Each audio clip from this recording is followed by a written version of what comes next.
Typically right now with the buyer, because I have a relationship with, it's no money up front. So I write in here, 0.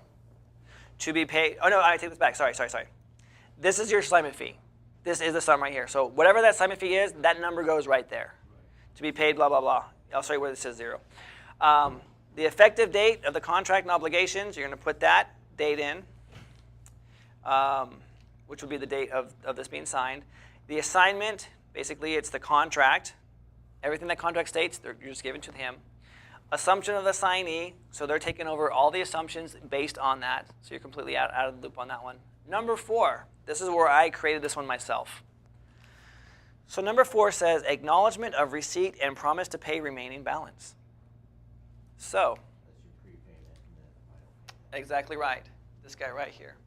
So it says the assigner acknowledges that assignee has paid. So I'm saying that they've either paid me half up front, they've paid me X amount on this day, or if it's 0, they've paid me nothing on this day and will pay the remaining balance of whatever that is at closing. So that number of the assignment fee, subtracting whatever they've paid up front, that's the balance. If they paid nothing, then that's the full balance between the two.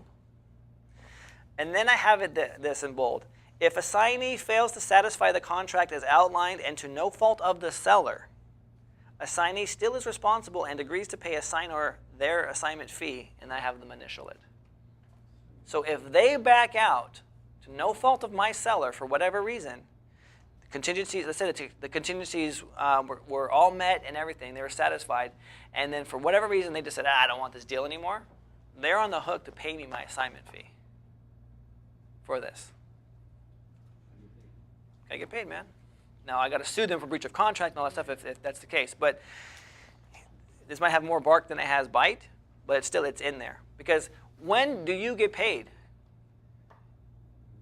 Contract signed. When the contract is signed, you've rendered your service. That's when the assignment should be handed over. Not at close. Close has nothing to do with it. They've already inspected the property. They've already looked at the terms of the condition. That's on them, not you. That's not your responsibility. So technically, that's why I write that in there. Never had a problem with it. I've never had a buyer not close that's committed to it. But I have that there, and they initial it, sign and date, print your name, and this goes to escrow. Along with the contract. Yep.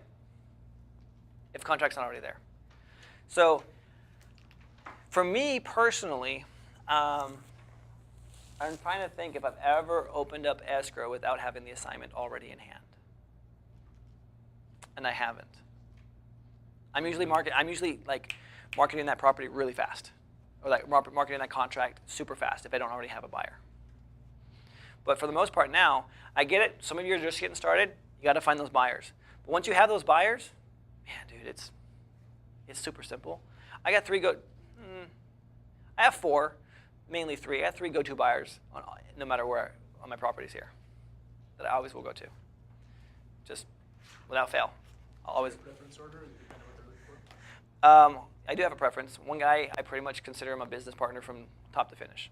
I mean, we have breakfast every 2 weeks, and we're going over the deals that we have in the pipeline, what's coming down the pike, what we're working on, what we need to do as far as the next step. So we're very, very close knit, and basically it's come down to the point where he's like, my funds are your funds. You go commit the funds, we're closing on them. So yeah, it's a very good relationship there. Another one is, if the numbers make sense, yeah, I'll close on it. Another guy is like, he's always 50-50. Depends on what else he has going on, because he's 50-50. Yep. Cool. Your main buyer, how many projects does he have going at a time? Does he ever get at a point where he has too much? Or? I talked to him about that. It's one of the discussions we're currently having right now. He's backlogged on, I think, 9 properties that are just sitting there. But because of the way the market is, he's really smart. So he'll pull this inventory up, and he'll he's a licensed real estate agent. He'll just put a property out there. He's like, coming soon. This is what it is. And he usually gets it sold. He's taken some advice from me on Facebook marketing. And so he'll put a property up there. He's like, this is a property that's coming soon. It gets sold prior to him actually working the completion. So then his completion is he's just basically doing to order what the person wants. Oh, if you just change this, this, and that, I'll buy that house. So instead of him guessing what a buyer wants, isn't this exactly what we're doing? Instead of us guessing what a buyer wants, We just go and bring what the buyer wants and say, hey, I got another property for you based on what you're looking for. That's exactly what he does. You can also put that build that into your website that you have or could create as a buyer on a buyer list. Yeah. Yeah. So eventually, I plan to get my license because I can then scale this thing to a huge, huge level With your license? with my license. Because then I can start representing buyers and sellers on my website like you just said. But for the time being, I don't need to do that to do what I'm doing. I know Alexis hits hard on that all the time. Get your license. Alexis hits hard on it for two reasons. Alexis is a broker, and she's looking for agents to go under her. And the other reason is the law in California says if you're going to do more than 7 transactions, your principal transactions, you're now in the business of doing real estate. You need to be licensed to do that. And those assignment fees need to go through your brokerage. So, all right. So that's the assignment. And that's only for wholesale. That's only for wholesale, yeah. Which is a small fraction of my business. Yep. Well, that's only. It's Yeah, only wholesale, man. the other day when I looked at one of the houses, that one that was posted on Winding Way, Yes. the real estate agent was there. And she's got her card, real estate agent, and everything. She said it was a wholesale for her. Can she do that? Yes. Does she have to still run it through a broker? Yes. What was the agent's name? It's in the card. Your dad's your broker, right? Eventually you're going to become your own broker. So what's the difference? You have your license, right? He does, yes. Yeah.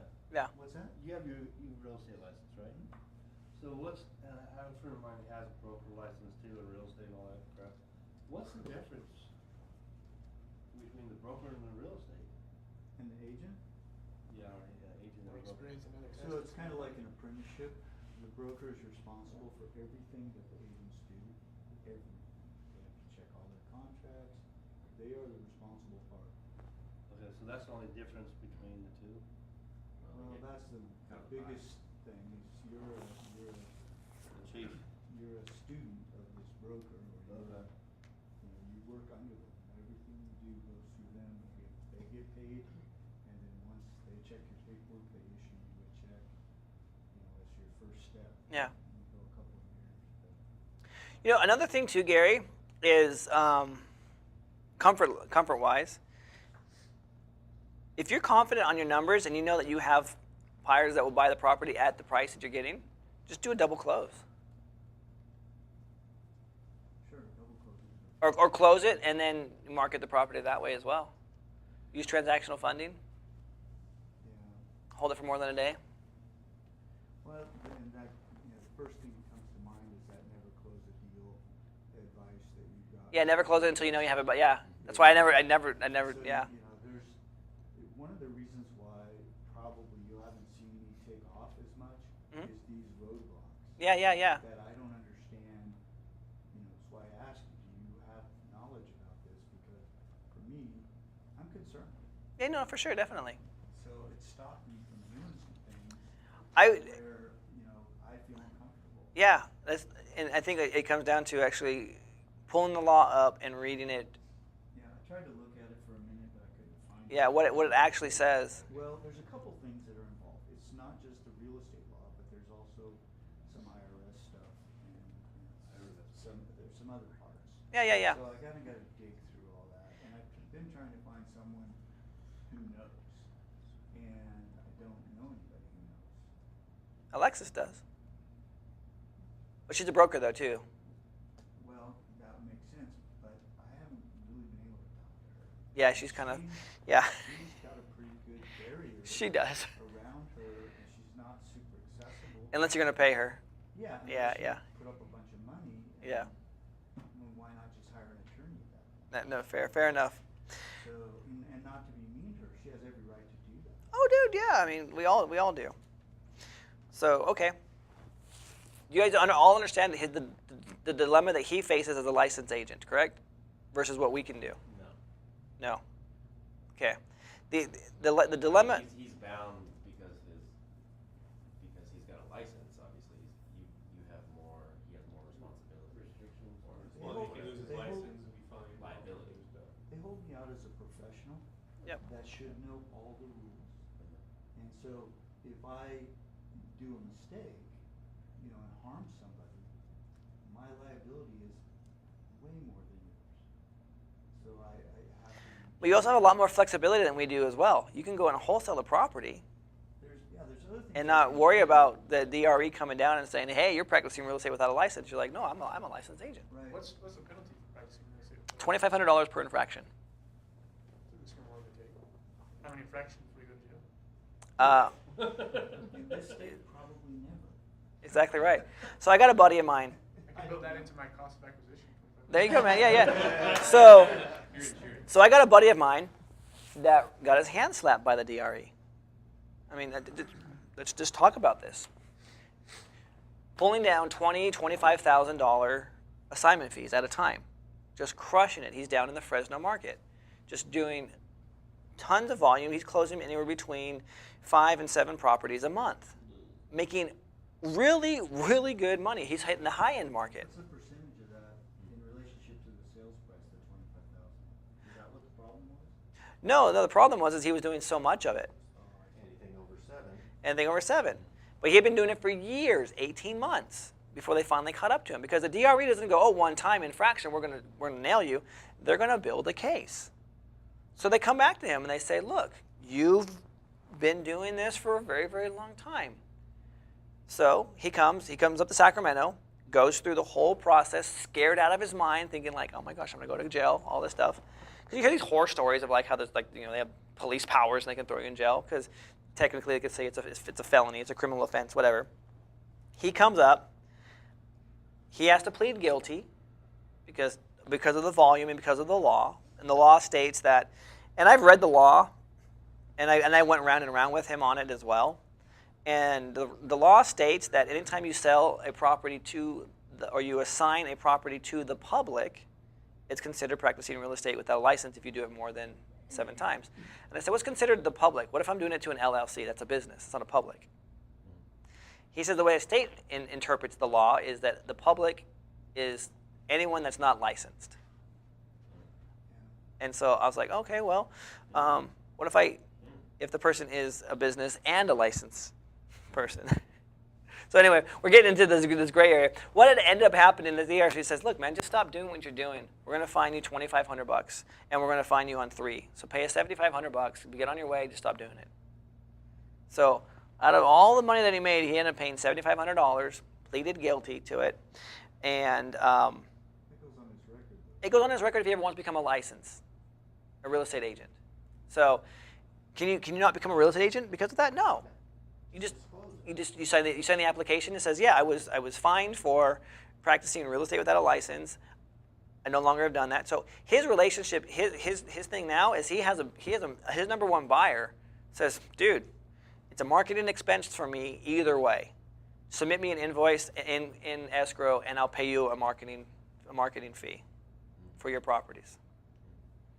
I don't know how much it costs you to spend, X amount of postcard mailers. It might cost you $25,000 to do a postcard mailing. I don't know.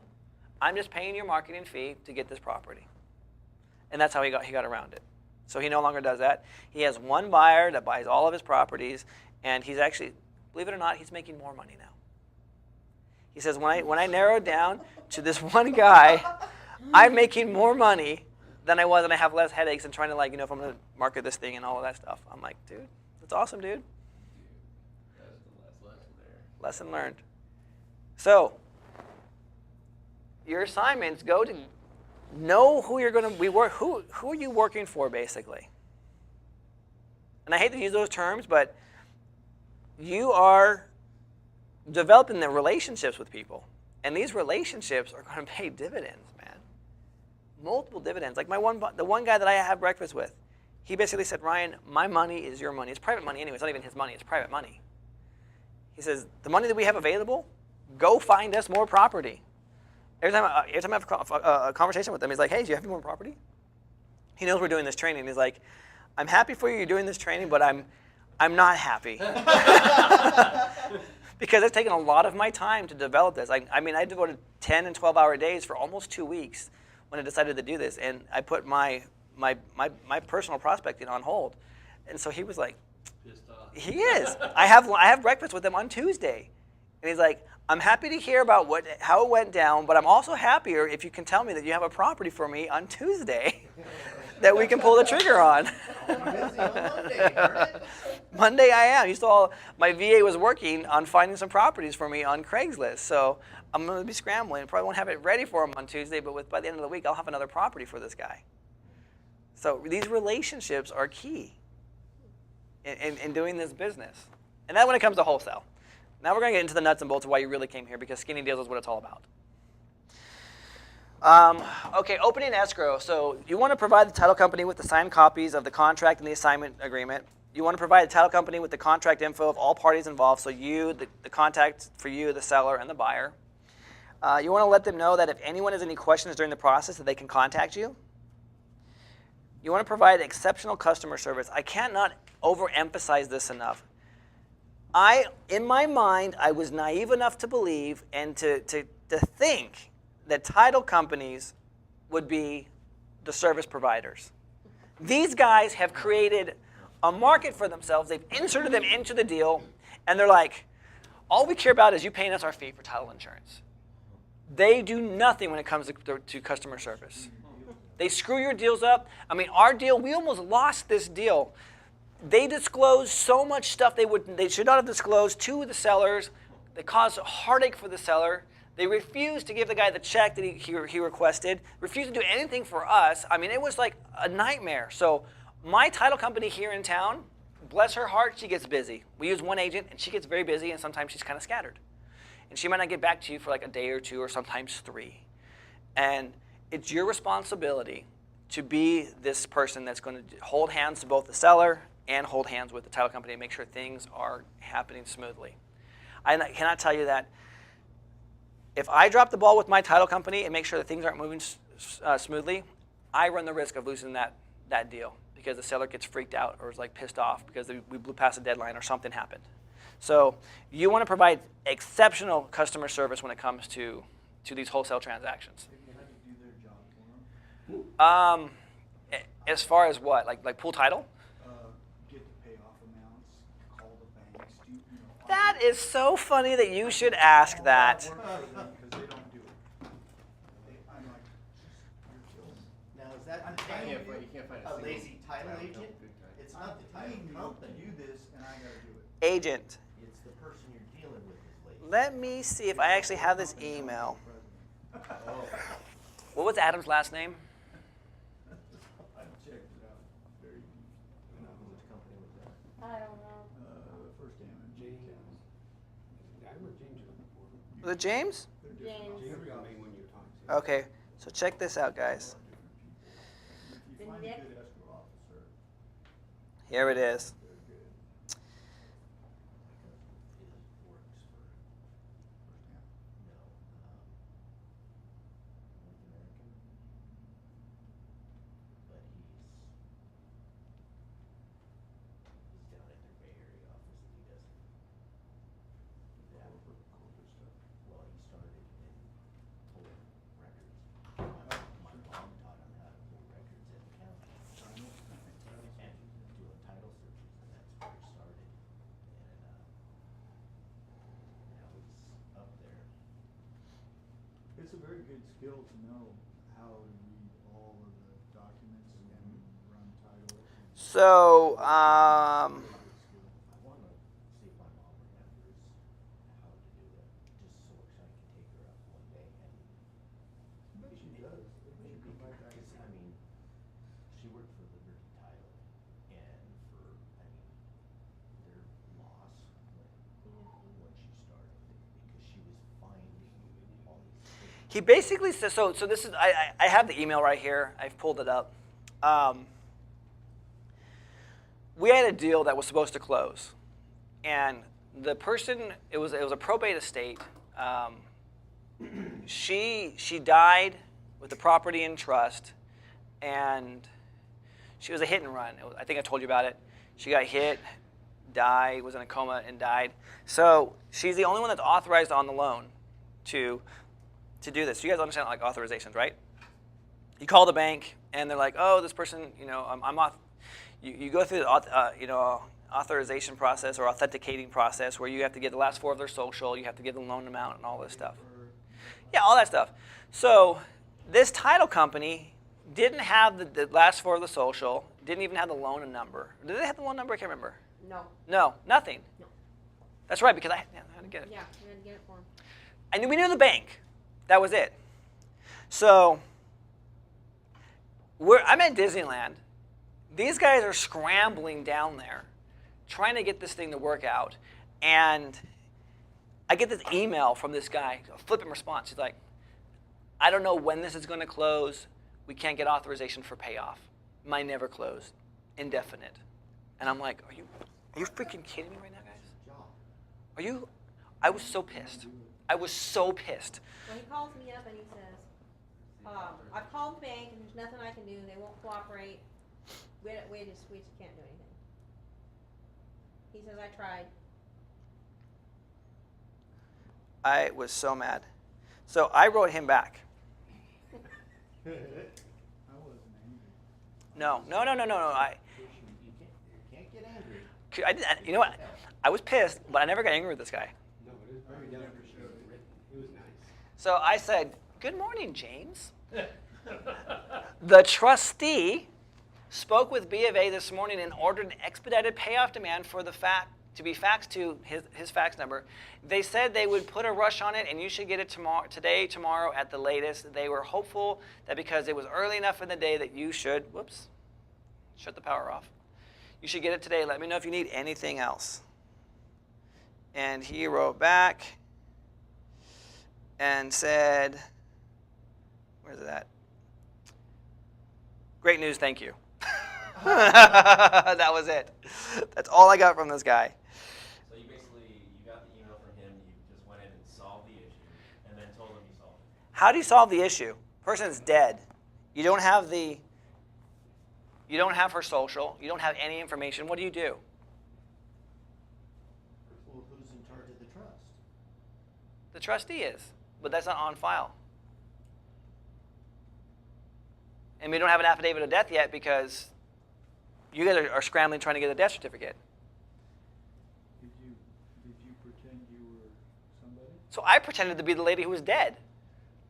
I called up and they're like, excuse me, but anytime we have an account, she's like, I don't know this for sure, but I'm pretty sure that anytime it says the estate of somebody, that means that they've passed. How can you be the person?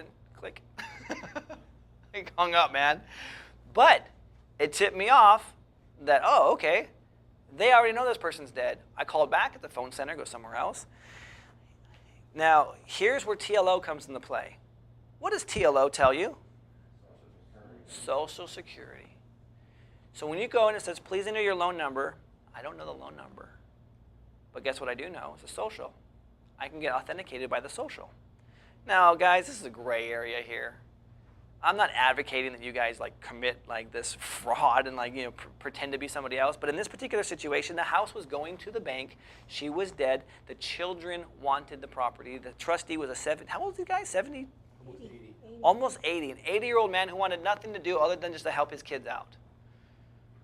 So I called up and I just said, hey, I'm the trustee. We're trying to close this thing. We've already opened escrow. What do I need to do to get a payoff on this property? Oh, no problem. Sure. Yeah, definitely. What do you need? Here's our fax number. Can you just please send it over? Oh, by the way, I don't know what the loan number is. Can you give that to me real quick? Sure, here it is. Boom. Gave all that information to the title company, and we were able to close. This deal would not have been closed if that wouldn't have happened. We would still be waiting for someone to call and figure out how to get an authorization to get a payoff. We're trying to pay off the loan here. So Yeah, 'cause the bank wouldn't talk to the kids at all. at all. So the real question is if who are you so the question becomes oh, but Ryan, you impersonated somebody. That's damaging. You could hurt somebody. Who did I hurt? The bank got paid. Children got their funds back. It would have went to foreclosure and lost nothing. Yeah. So where's the crime? That's kind of where that's at. So who were you the second time? The trustee. Oh. I'm the trustee. They don't know who the trustee is. I'm the trustee in this property. They didn't disclose any information other than we will fax it to the title company, the payoff request. All it was. So sometimes you have to do, like Gary said, you have to do the title company's job. You have to get a payoff request. You have to move forward. And I mean, it says nothing about what you guys did. Why don't you tell them your story? Well, there's too much for this little class. We pretty much did the title company's job, the whole the title Yeah. company, they created so much chaos and just it was Discord, problems. yeah, none of them would call you back. You could call them 50 times and they would not call you back. Tell them about the death certificate. Oh, yeah. So they said, Listen to this, guys. Listen to so they this. said, well, we need a death certificate. Okay, so we go down, we try and get a death certificate. We're in a sister county where she died at. Yeah, so she She died in another county, sister to the county where she had for her her house. husband. So we go get the certificate where her house is at, and the county won't help us. No, you gotta go to where she passed away. She didn't pass away here. Well, can you call up there and get a transfer? I said, no, can't do that for you. So you gotta go up there to take care of it. It's over an hour and a half away. Okay, so we're down to nothing in the bank. We got $20 to our name. Death certificate's gonna cost, what, $21 or something? Yeah, 21 bucks Do we put gas in the car to get up there because it's an hour and a half away, or, ish. yeah? Or how do we do it? That's like 3 o'clock in the afternoon. 3 o'clock? They close at 4. You see the dilemma? They have no money in their account.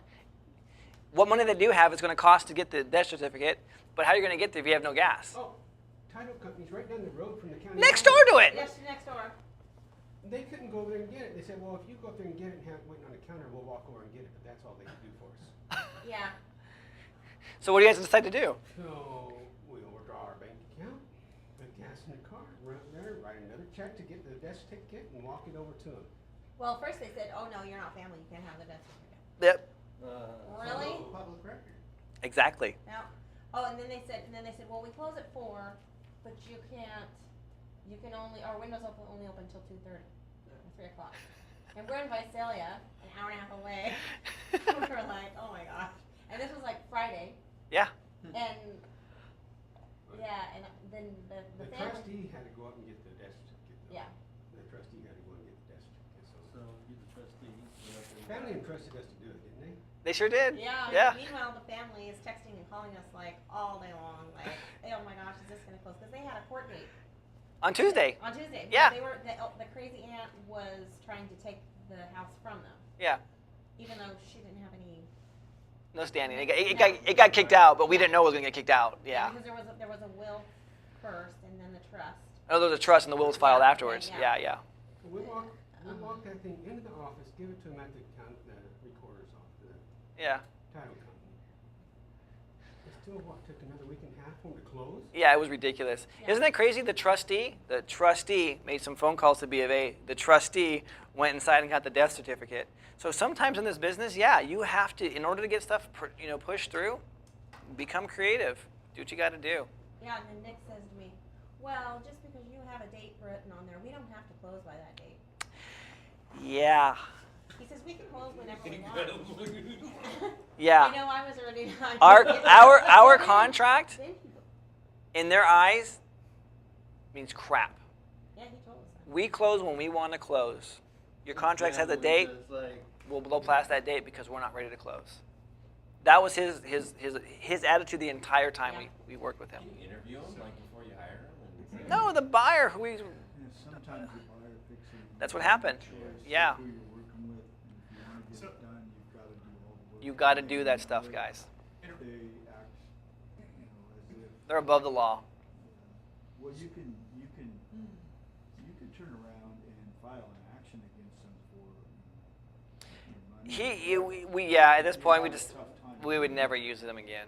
We closed the deal though. But here's the thing: you guys took a leap of faith. They overdrew their account, not knowing if this was going to close or not because of the actions and the behavior of this title officer. But they said, "Forget it. We're going to do this anyway." And I mean, how much do you guys make? 10 grand. Yeah, you don't let them stop you. No, man. Deal, but, yeah, you try not to go back there, but you'll end up back there. Yeah. You'll end up because someone else on the other side will pick that person, and you end up dealing with them. It just sucks. What were you gonna say? You have a $25,000 assignment fee, and they cost you that. Can you sue them for damages? How much is it gonna cost you to take them to court to enforce it for $25,000? Well, they're insured. But you have to prove that they intentionally did it and how it happened. It was through neglect and whatnot. Yeah. At this point, like I said, we just took the bull by the horns and we ran with it. We made it happen I would. at Disneyland. I would recommend journaling anybody new that you work with in escrow, just your conversations. with Just keeping the track of client. everything. Yeah. And then, you know, if you start to have trouble, you can just show them the journal. And it helps. Yeah. Well, he ended up telling me. That's it. You have what? It's a great idea. Well, he ended up telling me that, he says, well, when I called, he says, well, you know, our office manager, the manager of the whole place, he says, he's retiring tomorrow anyway, so he probably doesn't even want to talk to you about it. I didn't realize that. That's new to me. Yeah, that's what he said. He said, I called back, Oh. and he says, well, he retires tomorrow. He says, you know, we're having a party today. They were having a party when we've been in there Oh. for him retiring the next day. Yeah. Yeah, they didn't care. No. No, he just So we blasted them on social media. Is this some small fly-by-night? Oh no. this is a big These are one. big companies. Big huge company. So we blasted them on social media without saying the name. We just said it was a title company in this city, and immediately, everybody knew who it was. And it had They a all lot know. of the same. Everybody knows that. And so they were the ones like, oh yeah, I know. And then like, his name is this is the company, and like they're going off like everyone else was like putting his name out there. I'm like, well, that wasn't us. What company was it? You can tell us. You can look at my social media. This will be recorded. I'm not Why gonna. are you afraid of putting the name out there? I didn't want to. Well, good question. In California. Very you good can do question. that. Defamation of character. Defamation of character, and what am I doing with my assignments of contract? Sign it. I'm assigning these contracts, but if I start doing more than 7, I don't want to put a target on my back. Yeah. All of a sudden, it's like, oh, hey, what's going on, man? Ryan Nickel, I don't see you as a licensed agent, and you've closed how many transactions? Well, forget this title agent. Let's go after this fool here. You know what? Can you? And maybe that's just fear on my part, but that's it. Good fear. You had one time had said when I saw your posting that somebody at title company gave you crap about your assignment fee. Yes, she did. She's a title agent who I've used almost exclusively. And she didn't give me crap about my assignment fee. It was a larger assignment fee. It was probably the largest one that I had done up until that point. And she goes,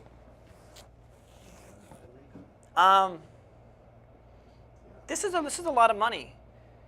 Is everyone okay with this? And I was using a brand new buyer. The guy that I was assigning it to was a new person I've never assigned to before. And my other guy that I assigned to before, he was a licensed agent, and she just said, well, because he's licensed, I'm not even going to question it. Because this guy, she's like, I don't know this guy, and our names are very similar, like almost identical. She goes, I need to run this one by. It went through. It was no problem at all. And I asked her about it when she was cutting the check for me. That was $18,500 is what that check was. So she cut the check for $18,500, and I asked her, hey, no, you said you had a little bit of a problem or a question about it. She goes, oh yeah, not a problem at all. I ran it through compliance, not a problem. Everything checked. Why give me She had never seen me do one. that? No, not that up until that point, that was the largest. Yeah, I've had larger since, but up until that point, with a brand new person, and she just wanted to make sure that everything was on the up and up. It was nothing. It was nothing. Yeah. They want to confidential. Well, it was my first true probate deal that we had a payoff with the state of $65,000 for Medi-Cal, and we had a bunch of other things involved. So it was a very complicated file that we sat on this file for almost 9 months. Probates are something like 6 months and longer. Oh yeah. Yeah, this one was a long probate case. So. So, Yes. trustee, they never ask names? They We never were ask, what's her asking name? about the kids. Yeah, I get it. But did they ask your name? No. No, No. Okay. we're just Just trustee for the state. Trustee. Yeah. Like, okay, trustee. Stamp. Well, that was because the house was held in a trust. Yeah. Yeah. The crazy thing, guys, is the house would have went to foreclosure. This is the saddest part about it. If you let this is tough because it's fine lines, it's gray areas. It's because I don't want to give you the false impression that it's okay to go ahead and start impersonating all kinds of people all over the place. That's not what I'm saying. What I'm saying is, if no one would have stepped in, this house would have been lost to foreclosure. Family would have been out, what, $70,000 that they would have had, their inheritance. Their mom died. It was a hit and run. She was in a coma. This family's been through enough trauma.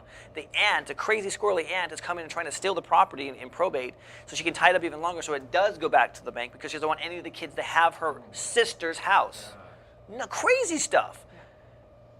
So, yeah, you know what? I could have said, oh, you know what, guys? It's right here. It's black and white. I cannot impersonate a trustee on a phone call. And so I made a decision to get thing done. I called, got the payoff request. It went straight to the title company. Title company paid off the bank. To me, like that's a no-brainer. I do that. I would do that again. I would do that again. Okay, so You're there to initially help this family who's gone through a disaster. You guys get texts from them. What do they tell you? If we were a godsend, that God sent us, and they were praying about what to do because they had given up. They were desperate. The house was going to auction in about a month from when I first contacted her, and we still talk. We still talk. She still texts me. We're friends on Facebook. Yeah, see, and I saw you guys' video. And I thought that was this, for me, well, we went on for a minute too, but we're also into it to help families. That bird just flying to the window? Yeah. we're also in it to help out these people. Yeah. Yeah, because a lot of times they're desperate. They just have given Because up. I think Eric's got that shirt on. Sometimes we feel like we come in swooping in with a big old S on our chest. Yeah, too, so. definitely, man. What were you going to say, Eric? two things. One is they found you through the letter, right? Probate, you ran probate. No. I found this one. So you remember day one where I showed you how I jumped into finding vacant properties from the USPS that were in pre-foreclosure? In Property Radar? Yeah. That's how I found them. We were working it, and he was working it. We were too scared to approach them. Well, because we couldn't find the kids. Kids were hard to find. Yeah, we couldn't find them. Then you came up and talked about it. Yep. And I said, guys, this is So what. that was, you ran a vacant, pre-foreclosure, and that was it? That was it. Yep. Of all the Tulare County, and 6 showed up, and then of all 6 of them, that was the one that was like the gold mine. Based on numbers? Oh yeah, just $36,000 on a note. Yeah. And you called them? Yeah. That's right. Yeah, one of her payments were like $250 a month. Something ridiculous. Yeah. And then, I mean, since you're, saying the camera, you would do it again, blah, blah, blah. I would. Yeah. So what is... What did I? Because again, what did I do wrong? Anyone could have called and got that payoff request. No one was willing to go that extra mile. The title company could say, "Hey, we're the title company. We have this address." I mean, it's very easy to find. However you're going to find it, you can find out what the loan number is and do a request. This guy did not want to do his job. It's what? Inevitable discovery. Inevitable discovery. Yeah, we just did not have time to do it. So I'm like, forget this guy, dude. James, I don't have time to do this. So still legally, is it illegal to impersonate him? Honestly, I don't know the question to that. Yeah. Answer that. I don't know. Yeah, thank you. I don't know the answer to that question. Is it illegal to impersonate somebody? Well, the kid's entrusted. Well, I don't know the person's dead though, so does that matter? Maybe it does. Appointed trustee, if There was. It was her ex-lover, the 80-year-old man. Story is very. was he in pocket? Were you Yeah. in contact Yeah. with him? Yeah. Did he care that you were doing this? He asked us to help him. He Yeah, said- because he didn't want to be involved in it anyways, Yeah. but he was only doing it because he wanted to help the kids keep the house from the crazy aunt.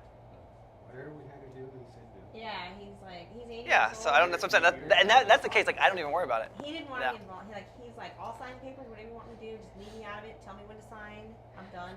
Now, if I have Somebody that could have filed anything was on your side anyway. exactly right. Yeah. Let's back this one up. Let's go to 615 C Street. This guy He says, I don't want anything to do with the property. Please leave me alone. Let's say that I call up Chase. Hey, my name is James Kearney, and I actually want to change my mailing address to here, and I actually want to do a reinstatement on this loan. Okay, that is, no, man. That is not what we're doing here. It's a totally different story. Yeah, we had permission to do. So I was telling some of the guys at lunch, you don't even have to live in these markets. You can just go virtually and look them up. For example, like Ohio, you can pick up a property for $18,000, $30,000, and they're like $200 or $300 a month mortgage payments, and you rent them out for like $700, $800. I mean, you get like 3 or 4 of those, and you're like, shoot, man, that's like $5 grand right there, or like $2 grand. Yeah. Where, like, Midwest. Yeah, 'cause I actually have. We have an attorney. Sub 2, yeah. Rust Belt. They're all Rust Belt properties, man. My folks have an attorney. The Rust Belt. Ohio, Indiana, Documents. Rust. And then we also have, You know what the Bible Belt is? The Rust Belt? Oh, no. Yeah, so, we're all out there, used to be, yeah. Oh, okay. before they went, and then they. Like the bread belt? Yeah. I made that one up, but I don't know if it's true. This is the bread belt right here, man. Okay, so seller finance, marketing for buyers. This is really the meat and potatoes, guys, of what I do. This is probably what you really came to learn, is understanding how to do the seller financing aspect of it. So we're going to talk about determining monthly payment and overall sales price, damaging admission. We're going to go over that. Place the ads, qualifying the buyer, price reductions, showings, all that stuff. So determine monthly payment and overall sales price. I feel like we kind of covered a little bit of that this morning, so we're going to go into that as well here. So what I do is on the monthly payment, I double check Zillow and Rent-A-Meter to choose the highest, obviously. And I make sure that I can clear at least $200 a month. That's my threshold. I want to make sure I'm clearing at least $200 a month on my properties. Excuse me. The sales price, I'm going to go with Zillow's price or close to it, because it's the most commonly searched to see if you're even in the ballpark. So for example, sometimes when I put an ad up on Craigslist, not on Craigslist, but on Facebook, because they have social media commentaries. They're like, Zillow says this house is only worth $180. This guy's smoking crack. I mean, I love these guys. These keyboard warriors. They'll tell you all kinds of crazy stuff. Yeah. So. What do you do when Zillow's price is well below what you know the property's worth? Then. I've seen that happen a couple of times, not often. Then I address it in my ad. I'd be like, if you're looking to validate this on Zillow, just know you get what you pay for with Zillow. It's a free service. They're not even in the ballpark of what this is at. So it goes both ways. Yeah, I've seen it high too. Yeah. Well, I showed you guys the article yesterday, right, from the Zillow CEO. Like, how come you didn't get 1.7 for your house? So that's how I determine the overall monthly payment. So damaging admission. Who knows what a damaging admission actually is? Or have you ever heard that phrase before? Let me ask that question. No? Okay. So my background, I come from a copywriting background. So I used to do copyright. I used to write a lot of copy for marketing companies. I'd write their emails, I'd write their sales letters, their brochures, things like that. So in the copy field, this is what a damaging admission is. Pierre, you want to read that for us? Damaging admission. Acknowledge the potential risks or drawbacks your home may have. Make a damaging admission. Making a damaging admission can actually increase home buyers' trust in your home because it shows integrity. Be upfront regarding the drawbacks and trade-offs. Look for that one thing that you can let them know might not be a good deal. Is that why you have changed your way of advertising on Facebook? Mm-hmm. What not? Yes. For 2 reasons. The sad thing about this is when a house is sold on Facebook, you can no longer access the ad anymore. Or you can take that back, you can no longer access all the commentaries of that ad. Because at one point, so I did the damaging admission on Facebook for 2 reasons. One reason was to just put the trust out there, like, hey, I'm telling you the good and the bad. And one lady goes, well, damn, at least he's honest. This is a piece of crap. I would never buy it, but at least you can never fault the guy for telling the truth. I wish I would have screenshot that when I had it. I never did. But I tried to go back and try to find it. I couldn't find it. The other reason for it was, and this is the main reason why I changed my marketing, was I was getting blown up with phone calls. Left and right. I had phone calls all over the place. And it was frustrating because it's like, I get all these phone calls, I get all these text messages, and I get all these messages in my inbox, just like, I want this house. Hey, I'm interested. Oh, tell me more. And I'm like, stop wasting my time with this tell me more stuff, because you know when you go onto the Facebook Marketplace, you just have a little, like, it automatically pops up like, I'm interested. So I get a middle, I'm interested. I'm like, no, I don't care if you're interested. Show me you have the money. And so that was the main reason, Eric, why I did that, so that they would, oh, I don't want that house. Oh, that's not a good deal. Oh, I don't want that. I limited my buyer pool, or I limited my list of eligible people that were willing to buy my property based on that. And that was the whole reason why I did that. Well, you know, when I read it, I thought, you know what? Damn, that's cool. Yeah.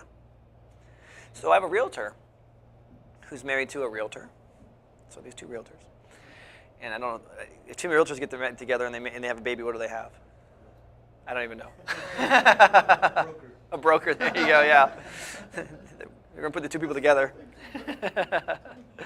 So he's a child of a broker. Child of two realtors. There you go. So it's interesting because one is very traditional and one is the creative investor. So I told the creative investor who was lamenting to me one day, he's like, man, I can't get all these people to stop wasting my time, asking me all these stupid questions. I'm like, have you just read the listing agreement? If you would have read it, you would not have contacted me for that issue. No. And so I told the guys, like, because he asked me, he's like, what do you do? Because I see you're getting blown up on Facebook. I said, I do a damaging admission. And he's like, what is that? I said, I just basically tell all the reasons why they shouldn't buy that property. So he did that, and his wife, like, lost it. She's like, I can't believe you're doing that. Oh my gosh, this is a total violation. You're screwing that seller. He's the seller. It's his own property. I would never do all these reasons why you shouldn't do that. He thanked me. The next time he saw me, he's like, oh my gosh, man. I was like pulling my hair out. He's like, since I've done that, only qualified people come and like contact me about this property. So that's the reason why I do it. It does save a lot of time and effort when you're dealing with these people. Just tell them why they shouldn't buy it. And one of the reasons why they shouldn't buy it, as you'll see, there's a down payment. If you can't afford the down payment, don't contact me. So I have that one. So that's a damaging admission. Whoops. Next one is placing the ads. So I place the ads in two places. Craigslist and Facebook Marketplace are the only two places that I currently am using because I see the most traction from those two places. You don't use the groups anymore? You And- used to use groups, right? In Facebook Marketplace, that is the groups. Yeah. So Facebook Marketplace, you can go and you can put it up there in the marketplace, and then it says, do you want to share it to other groups? And I click those groups, yeah. So I joined the groups first. So for example, I joined 530 Needs, 530 Garage Sale, Yuba City Garage Sale, 530 Wants and Buys. Reno has it as well. I'm in Sacramento's 916 or SAC Buys down in Visalia. Oh gosh, the rest of you probably like a member of like 100 of them. So that's where a lot of the buyers come from, because these people that are looking for deals will go and look at these group sites, or because it's in their news feed, the group will post up like someone posted a new property, new something, and then maybe they don't want it, they share it, they tag somebody, yep, they tag their friend in that post. I was looking at guitars on Facebook Marketplace, and then I get push notifications. Yes. Not even on Facebook. It goes bing. Somebody posted a guitar. I Yep. didn't ask them for that. I didn't. Yep. They just start doing it and see if you get annoyed. So Ama- they're really pushing Marketplace. Yeah, they definitely are, and it works, guys. And Let Go. What's Let Go? It's another one. It's like a Craigslist, but it's called Let Go. Oh, yeah, I have heard of that. I've never tried that, though. So that'll be something to test.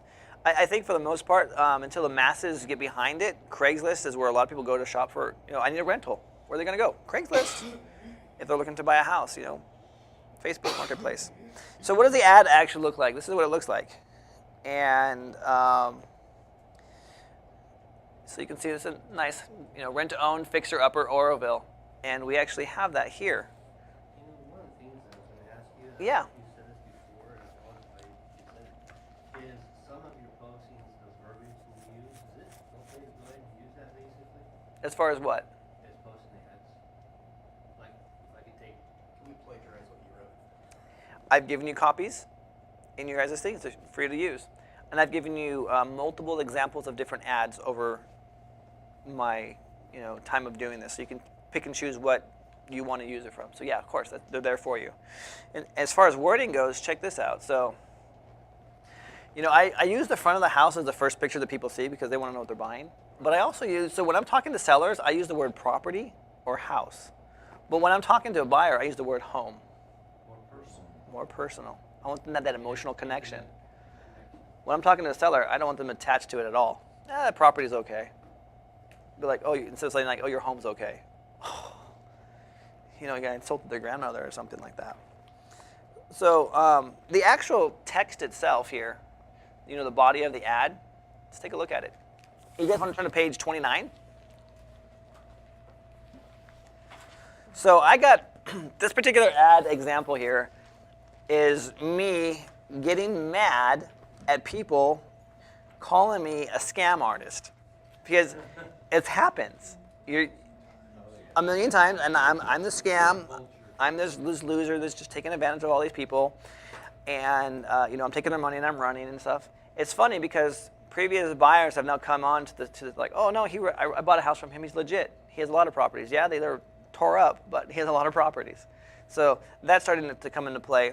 But I used to ignore them, and I just would ignore them, and I realized that that's probably not the best avenue, because by ignoring them, I'm giving them free reign to just hijack my posts. And so Can you delete them? you can't delete the person. I can delete the post, but I cannot delete the person. So they'll come back and retaliate again. Why are you covering it up? I've had exactly. Why are you covering that up? So I've deleted the post, not to get rid of the negative commentary. That is important. It's in part, but I've also changed the terms. So I wanted to come back as a brand new thing, new terms, because I remember I start price high, and then I come back and I do low. I just constantly coming lower if the market doesn't move. But I have had guys screenshot, hey, he has this place somewhere else. Or what's happened with Rusty and myself is I'm in a group, Rusty's in the same group, Rusty has different friends, he wants to blast it out to his thing. Like, oh, this is a scam. 2 people are posting the same property, don't go with them. And so They screenshot Zillow. Yep. Hey, it's in foreclosure, I told you. Yeah, so do that. Yeah. And so yeah, it happens. Is you have to address that. And so what I've gone about doing now is going directly into a non-confrontational approach, but going directly into the post itself, and just like here's one example: is a lady's like, this guy's he's dirty, he's taking people's money, he's robbing them, all these crazy things, and then I'll like, hey, thanks for commenting on my post. Do we know each other personally? Because you're making some pretty strong accusations. I'm not sure. Have we met before? And then they'll shut up, or they'll be like, oh no, I just was saying, And then if someone wants to continue on, like I had one guy that wanted to go to battle with me, and I was like, look, man, I get it. Most of the people that come up here and they're upset, they see it's a great opportunity. They just don't have the money to buy the house, and so rather than address the problem of not being able to afford it, they want to address the problem. They want to attack the house. F you! You don't know what kind of money I have. I have tons of money. I just bought my house cash, and I'm like, who is this guy? Just bought his house cash. So I looked him up on public record. Sure enough, he did buy his house cash. $24,000 down on a mobile home. So I almost said, hey, congratulations on the $24,000 mobile home. Maybe in the future you can afford a real house like this. Decided not to go that route. I let that one lie. I just said, I don't want to create an enemy out of this. But here's what happened. I let it sit. It came back, and everyone, his name was Jack. Everyone was egging Jack on. Jack, what'd you find out? Jack, we're waiting to find out. Did you find out this was a scam? Because he's like, I have friends all over this town. I know everybody in town, and everyone says that you're a scam artist. I've already talked to them all, and I'm going to prove it. So for the next 3 days, Jack, when are you going to prove it? Jack, when are you going to post it? Jack, have you found anything yet? I'm waiting. I'm on the fence. I don't know if I can buy this guy's house or not because I'm afraid it might be a scam. Jack never came back. Finally, Jack came back and goes, well, I couldn't find anything, so this might be a legit thing. But it looks shady to me. I still question it, but I couldn't find anything. Thank you, Jack. You just validated yourself. But if I would have went on the attack to Jack, guess what would have happened? Oh, this guy would have he would made it a point every time I post a new property to just go ahead, define me and troll me. Even if not. I'm not gonna create an enemy like that. Even if not, having that adversarial position, it just doesn't look good on you and your property. Wait, inadvertently, so get this. Guess what it does do? Because because the engagement is going up on my post. Guess where my post is going every single time? So I'm getting exposure because of it. And that was the only reason why I chose to engage these people, was to get the exposure. Because I'm pushing my post up every time. You run the risk of having the admin delete the ad though if it gets too wild. I have them delete It's true. Unfortunately, I've never had that happen. I tested that thing pretty good. I even got Facebook to give me a little vacation. Oh. I was in Facebook jail for one time, and that was back when Trump was running for office. And I was in Facebook jail. I'm like, really? What did I do? What did I comment on? What happened? But anyway. So, yeah, you cannot share anything or comment on anyone's comments. Yeah. And they, Keep it boring for a little while. 7 days. So childish. It's 7 days. Yeah. Sounds like I'm surprised no one's flagged you on all your pro-vaccine comments when you're fighting guys against anti-vaxxers. They haven't flagged you. Oh, yeah.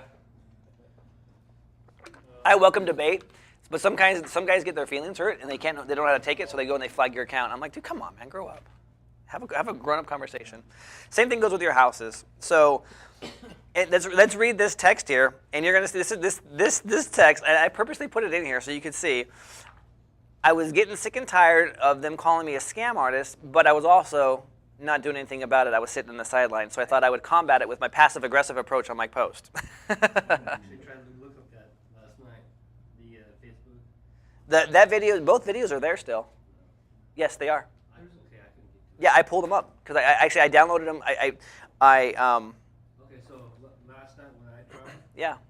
around 10:30, 11 o'clock, I couldn't get on my PC. Did you type it in exactly? Okay. Yeah, because what I did was I took the ad that I gave you guys and just highlighted it, threw it in my thing, and it popped the video right back up. Because these videos are not on the ad; these videos are on my personal page. I'll look at it again. Yeah, for sure. So let me go ahead and read this ad to you guys, all right? So it says, rent-to-own, fixer-upper, Oroville. Sound good too good to be true, or think it's a scam?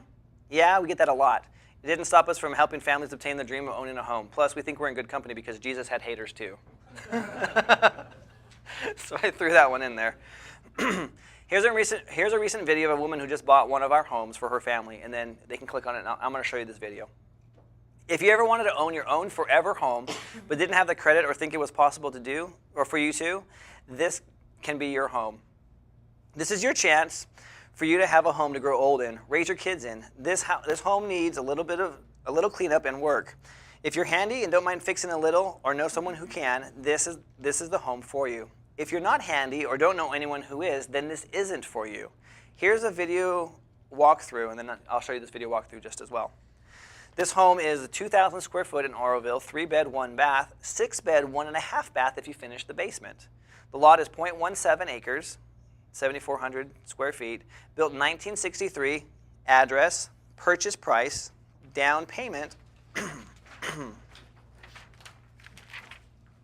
is $5,000, monthly payments $1,300, taxes and insurance included. Reasons not to buy. Has several broken windows that need to be replaced, needs major cleanup, toilet downstairs needs new wax, toilet upstairs needs new wax seal or something to stop the leaking, toilet downstairs will give you nightmares. Water or electricity has not been on in the house for almost a year, must have a down payment. If interested, text or call my phone number. We have 2 financing options for you. So now I'm giving them options. Now I learned this along the way. I learned this when I was stuck with a house that had a very low barrier to entry, and I'm like, well, you know what? I've already broke my cardinal rule. The lady was dying, so I bought the house for $5,000. I just stroked them a check for $5,000, took the property over, and she ended up dying like 3 days later. It was a sad situation. She was on hospice, but so we took care of all of that. And the husband was like, just take care of it. I just want $5,000. You can have the house. So we took care of all of that stuff. And so I didn't buy the property until I knew I had it sold. I just bought the property because I thought it was a good enough deal. Then I couldn't get it sold. And I'm like, crap, dang it, what's going on here? That's where I came up with the ideas. I'm like, what if I offered them 3 different options? And what I'm doing, as I'll show you here, is, so this one has 2 options, but on the other house that I practiced on, I had 3 options. The price would go up, or as the down payment went up, monthly payment went down. As the down payment went down, monthly payment went up. And I was like, this is a cash flow deal for me anyway. I don't need the down payment, so let's just cash flow this thing. So that's the idea behind the whole options. But let's go ahead and read these things. So 2 options is the best option. Purchase price $206, $5,000 down, $1,300 a month. Option, the affordable option, $210,000. Down payment is $2,500, monthly payment $1,500, including taxes and insurance. So you can see what happens there, right? Excuse me. We sell our homes on monthly payments, not interest rates. In some cases, our interest rates are between 6 and 8%. If that's a concern for you, this might not be the best home for you and your family. Now, I said that because of my experience going down to Visalia, when some guy's like, 6% interest, I'm not paying that. I'm like, holy crap, what am I doing here? Driving down. So I always let them know, hey, these houses are going to have that type of interest rate. Your other option is to get a loan from your bank or refinance in a few years and get a better rate. So that's my ad. Any questions? Yes? Just numbers-wise, I'm noticing your down payment is at 2 or 5%, right? No, 2.5%. This does not have a lot of arrears, so you're able to go really low on down payment. If you remember the house that had $10,000 on the first in the arrears and $36,000 on the second, that's this house.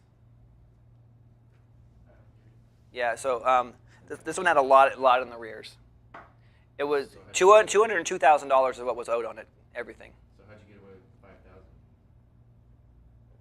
down payment? What do you mean, how did they get away with it? Yeah, you weren't able to cover their arrears. With your down payment, you're asking. Oh, I see what you're saying. On Even with 5,000 if you paid. if it's 206? No. If there's 10,000 in arrears, you're asking for $5,000. No. All in, everything all in was at that. Arrears and everything. What were you buying the house for? She gave it to me. Oh, this Well, is that you one. got for 5,000. No, this is a different house. I got this one for free. She gave me this house. She was like, I do not want this house. It is your house. Okay. Deeded it over to me. So this one had no arrears. No, it did have arrears. It had a first mortgage that had $10,000 behind, and it had a second mortgage that had it was just $36,000 was owed on it. The bank just wanted monthly payments. So how'd you pay the 10,000? I got a loan mod. You did that after you owned it. No, so that's a good question. So she already had a loan mod in place before she met me. She just couldn't afford the payments, and so the loan mod fell out. A trial mod did. And so when I met her, I said, well, call them back up and see if they'd be willing to do it again. So she called the bank up. She said, yeah, first payment will be in May. So she did it over to me. And that was how we did it. And it was vacant. Or it was already vacant. It was not going to be lived in by her. The bank knew that. So what they did was called an in-house modification. Because traditional modifications, you have to be owner-occupied. This was a bank that sucks. Everyone knows they suck. It rhymes with Ocwen. And they just did an in-house modification. They said, yeah, sure, we don't care. Modified it. So by the time you got it, there were no arrears. No. Yep. Because they had already verbally agreed to her that that's what they were going to do, and then she gave it to me. So So the modification just puts them to the back end of the bill. that's all they did. So she owed 155, took a 10, made it turn into 166. And then my payment's $933. So that was this particular property. So they offered her the arrears and then she didn't make good on it? They offered her the modification and then she didn't make good on it? She did not make it on it because her mom had died and she couldn't afford it, and she couldn't afford it anyway. So then You know, I also did remember. that invalidate the modification? Then or- did he call, have it call again? She called You were again. Talking about, And just do it again? Yeah, And they just did it? of course they did. Yeah. one of the things that you talked about, people checking to see if you were a fraud or nothing. Yeah. I remember a video that you had where a lady kind of was questionable, Uh-huh. but she had an attorney, and actually the attorney looked you up and went back to her and said, no, this guy's. Oh, I don't even remember that one. I mean, another great resource to have. So the attorney looked me up and saw me. Yeah, I don't get the fraud anymore because I've done so many. And this is where That's right when Alexis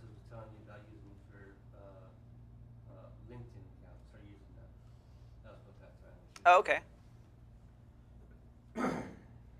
So let me show you. So this in your guys' business, you want to have satisfied customers and satisfied clients. So one of the things I do now is when I sell a property to somebody and they buy the property from me, one of the requirements that I say is like, look, I would love to sell you this property. It's going to be contingent upon you, if I do everything I say I'm going to do, give me a testimonial video that you're satisfied and you're happy with the result. Can you do that for me? Because if not, we don't have a deal. So I'd rather send it to someone who's going to be completely satisfied. Again, only if I do everything I tell you I'm going to do. And they're like, yeah, of course, yeah, definitely, no problem. So I now use that in my marketing. And so you saw in the video, it says, here's another satisfied client. Go ahead and click on this link. And it'll take you there. So I'll show you this video of this satisfied person. She's so dramatic. This lady? Yeah. Look at Woody Andy, man. Spoiler alert. I think it's great acting. This one, by the way, is the one whose mom saw us do a Facebook Live and said, my daughter lives in that town. I'm going to call her up. She's going to come over. And she didn't, it took her about a month to record this. And I never bugged her for it, but she knew that this was a part of our agreement. So every time I talked to her, she's like, I know I need to do this. I know, I just haven't been feeling good. Or I know, today my hair looks like crap.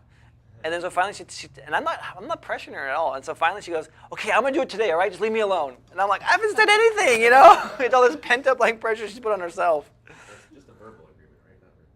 It's not written down. I do know guys that do write it down. I'm like, I don't care about that. Either they feel comfortable doing a testimonial or they don't. I'm not gonna. She's a real good person.